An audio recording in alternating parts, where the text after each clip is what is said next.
afford to be paid for by the government of Kenya, and to also operationalize the chronic illness fund that would make it possible for those who suffer from cancer, diabetes, hypertension, to be able to go to hospital, be treated, and go home without being asked for any money. We also had planned to put in money for our coffee farmers to retire the heavy debts that are bedeviling our coffee farmers. We also had allocated money for our sugarcane farmers to make sure that our sugarcane farmers get out of the debts that they're in. We had also committed to our milk farmers 2 billion shillings to make sure that every farmer is paid a minimum of 50 shillings per litre, to make sure that these farmers, very hard-working citizens of our nation, get a fair return for their hard work and for feeding our nation. And that is why I commend these members of parliament for agreeing with us that all the priority areas I have mentioned were the right priorities to be funded. And by so doing, they supported the proposal to incorporate also the views of the people. These members of parliament came back to us after they went to listen to the people of Kenya.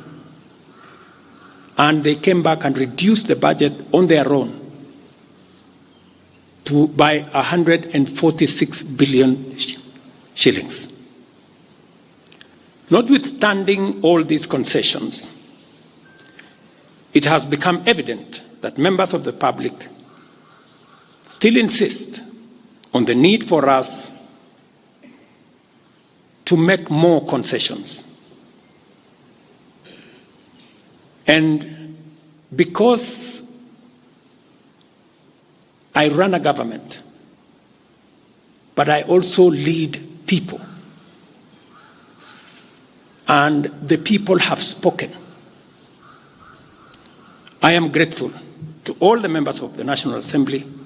who voted yesterday affirmatively for the Finance Bill 2024 as amended on the floor of the House to incorporate the views generated through public participation. And following the passage of the bill, the country witnessed widespread expression of dissatisfaction with the bill as passed, regrettably resulting in the loss of life, destruction of property, and desecration of constitutional institutions. On my own behalf,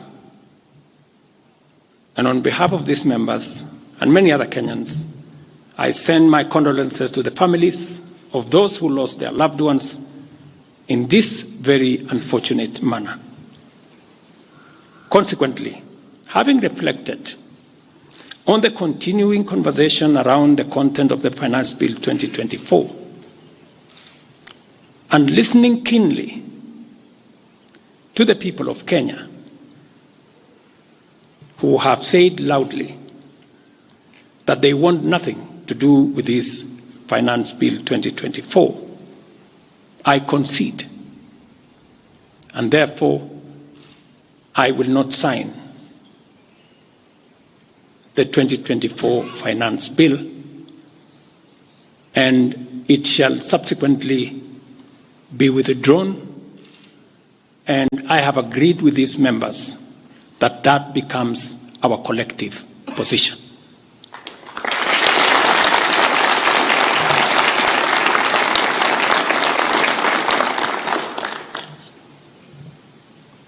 Accordingly,